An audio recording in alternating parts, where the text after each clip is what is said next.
good afternoon, everyone. This is Natalia Cardona from ASVAB Success. I am here with Sergeant First Class Lopez, Pedro, in California. Okay, he's located in Pomona, California, and he's with the Army National Guard. And Officer Lopez is awesome enough to answer some questions today for us about joining the National Guard. So could you tell us, I guess, start off telling us a little bit about what the National Guard is? Okay, and first and foremost, I just want to say, not an officer, sergeant. Oh, Most people that are looking into the military, they're going to know the difference. To become an officer in the military, you must have at a minimum a bachelor's degree. With the National Guard in the state of California is actually, if you have 90 credits already working towards a degree, you can start the application process now and actually get hired into the officer candidacy now while you are still working on your degree. So there's certain ways to kind of break that down. very cool. So I apologize for that. I just had to clarify that. But real quick on the on the National Guard. So the National Guard, and believe it or not, I learned all about this maybe recently, 7 years ago, maybe not too recent, but the National Guard is actually the largest component of the Army when it comes to reserves. So we have the active duty component, we have the reserve component, and the National Guard is actually bigger than the reserves. Every single state in the US has their own National Guard to include 4 US territories. And mostly our mission is simply our soldiers serve both community and the country. So that means both state mission and federal mission. So there's definitely a huge variety of options that you have when it comes to different MOSs. Those are the jobs that you're going to choose. Most Army Reserve jobs are not going to have specifically the combat-oriented MOSs, such as infantry, special forces. Some people are busy, they want to go to school, but they still want to jump out of planes and do cool stuff. So they typically tend to choose a National Guard so they can actually continue to pursue that and still work on their education. Our versatility enables us to respond to domestic emergencies. Here in California, we have fires. Other states may have tornadoes. They may have other sorts of floods, hurricanes, you name it. We also do overseas combat deployments, which means because we are part of the Army, we can become federal and go overseas to aid the Army in such missions.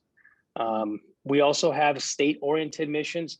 Those can comprise not just fires and earthquakes and natural disasters, but we also have counter-drug efforts, reconstruction missions, and more. I mean, there's so many different missions that we do. We work alongside with 3-letter agencies such as DEA, FBI, CIA at times. Some of our soldiers get to perform in those missions, which is awesome because it opens up a lot of doors of opportunity outside of the military. Very cool. Wow. So I live in Florida. I've grown up in Florida, in Miami, and we obviously have a lot of hurricanes. So now this is the first time I realized, okay, when I saw soldiers coming in to help, it was the National Guard more than likely, correct? Yes, absolutely. And usually when we see soldiers on our American soil on ground doing conducting any sort of mission, 9 times out of 10, it's going to be the National Guard. Yes. Oh, cool. Okay. Wow, that deepens my appreciation for you guys. Thank you for your service. Appreciate it. So you were mentioning that the jobs are different based on the state. If, let's say, I am in a specific state, how can I know what jobs are available in my state?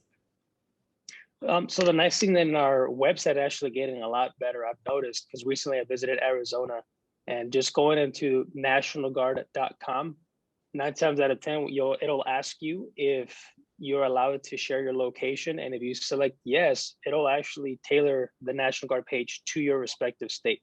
So here in California, once I share my location, it'll actually recognize that I'm in California, and it'll give me the state benefits, the state mission. It'll give me the state MOSs. That's another thing to really consider is every state has different jobs. If you want to go into the aviation, for example, here in California, we only have Blackhawks. If you go down to Arizona, I know on that side, they have Apaches, they have the Blackhawks, and I believe they have another option. I'm not too familiar with what that is. I don't want to disclose something that's misinformation. But yes, absolutely. If you're in Florida, just type in on your keyboard or on your phones, nationalguard.com, and it should tailor that page to Florida National Guard, and it'll definitely give you all those benefits and examples of things that you can apply for. Very cool. And I don't know if this is a weird question, but let's say I move around a lot, or I just recently moved to a state.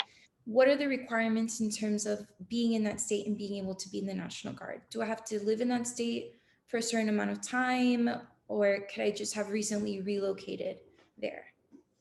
That is a very good question. Fortunately, because every state and up to those 4 U.S. territories, and the example of those U.S. territories can be Puerto Rico, can be Guam.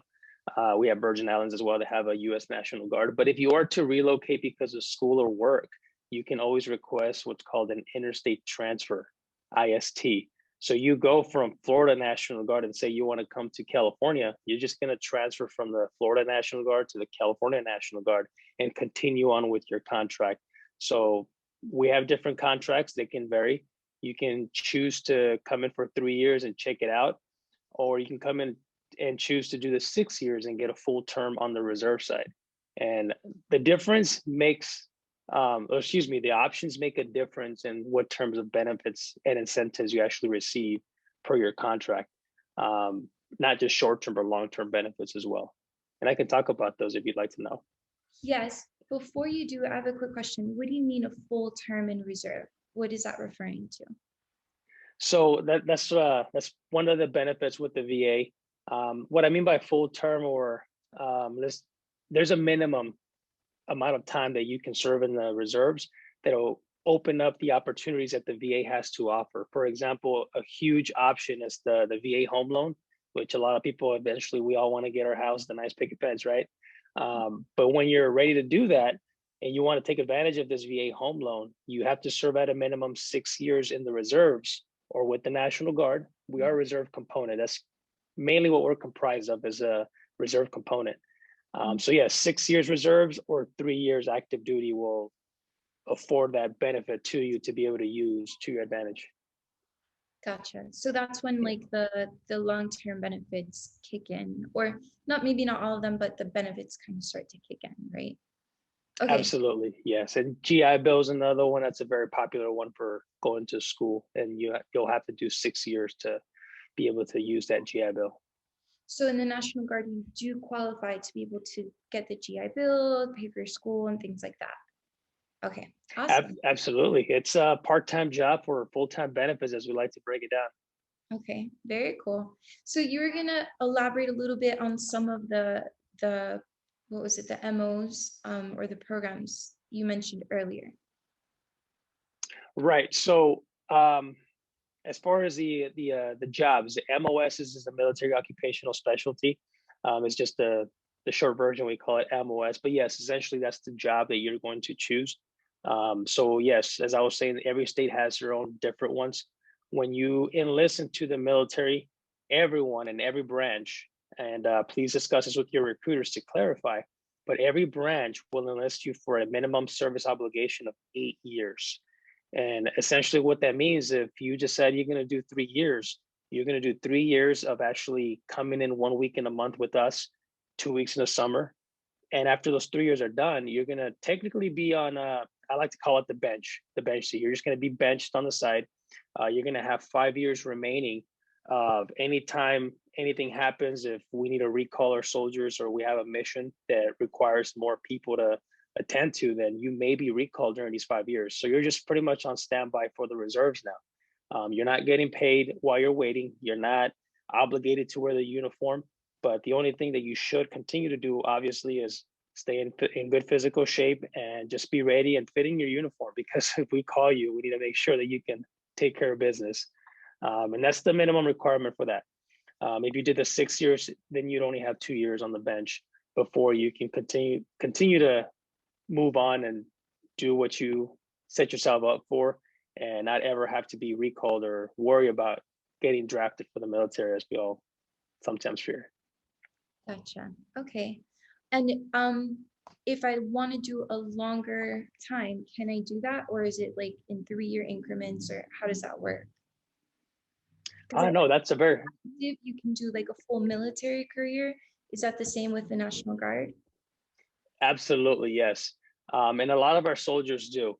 the nice thing about the National Guard, and we see it a lot of times on the television, and some of us that come from an active duty component or a different branch will see very older sergeants or lower grade individuals. And it's because in the National Guard, you can serve up to the age of 60. So yes, absolutely. You can definitely make this a career. Monetarily wise, it's not going to make you hundreds of thousands of dollars doing this as a second career option, but you do get the opportunity to put money away into, there's a plan called a thrift savings plan. It's similar to what people call a 401k or any other type of individual retirement accounts. But it is one that's tailored to us that gives us the benefit of putting money away for our retirement. And you can definitely, if you take advantage of that option, you can make a good retirement account there. So the benefits is really the medical benefits, the dental plans, having the opportunity to buy a home without coming up with that hefty down payment. Those are some of the long-term benefits that most service members like to take advantage of. Awesome. And then finally, I wanted to ask you about the incentives that you guys offer for enlisting. I know that there's some of them. Is it by job or is it by state? How does that work exactly? Yes, both actually. It's definitely by state, and it's also by the job, by the MOS. So every quarter, and for us in the military, we go by every 3 months. Starting from October is we go by fiscal years. So starting from October, every 3 months, those top 10 jobs that we are looking at, those fields that we are trying to fill, they come with those incentives.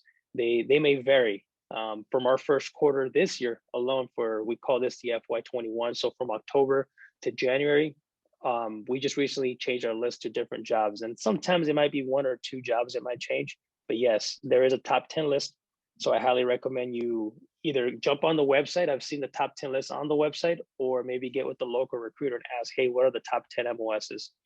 Right now, the incentive of joining within those top 10 is receiving a $12,500 bonus. So that's just a nice little cherry on top to say, hey, thank you for wanting to serve and thanks for choosing this job. Here's a nice little bonus to help you out. Very cool. Okay. Yeah.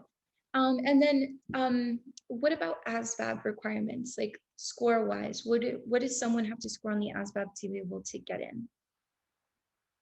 Very great question. Every branch is going to have their own separate minimum scores. For us here in the National Guard, our minimum score is a 31. And this is 31 out of 99. So typically when you're taking this test, most people like to see it as a traditional test, as if you're in high school or college, getting an A or getting an F. So you want to shoot for that 99 right away. I always like to kind of slow people down a little bit and have them realize that the job that you are trying to apply for in the military may not require a 99. It's not a score that's going to follow you through your entire career and determine on whether or not you're going to get that next duty assignment or get that next job. As long as you have a score that qualifies for that job, that's simply the score you need to attain. And with that score does come the incentives. Most recruiters will tell you, hey, score of 50 or higher. And that's because to get these incentives, to get this bonus, you have to score that 50 or higher. And that's just one of the perks of getting that. Mostly is they want us to become more open to possibly staying in longer in the service. Of course, it takes a lot of time and effort and money to train new soldiers. So to retain soldiers, we want them to be highly qualified so that in case they choose to be infantry now, and then they realize that, oh, my back hurts and I'm getting kind of tired of going to the field. Now I want to go work in an office. They can have the score already and be qualified to just push them on over to reclass them into that job. Awesome. You know what? That's really good advice. Thank you for saying that. That's very good. Absolutely. Well, thank you so much once again, Sergeant Lopez, for taking the time to talk to us. It's honestly so cool to learn about the National Guard. Like I told you before, I didn't really know much about it. So I'm very excited to be able to provide this information to everyone. Thank you for taking the time. And once again, thank you so much for your service. I really appreciate it. I really appreciate you. And thank you so much for doing this and for having me here today, giving me this opportunity. And again, if anyone has any more questions, I am on Facebook. I am on Instagram. Again, my name is Sergeant First Class Lopez. Pedro's my first name. I'm here in Pomona, California. I can be reached at 626-629-9641. And I won't repeat that, but yes, thank you so much. And have a nice day.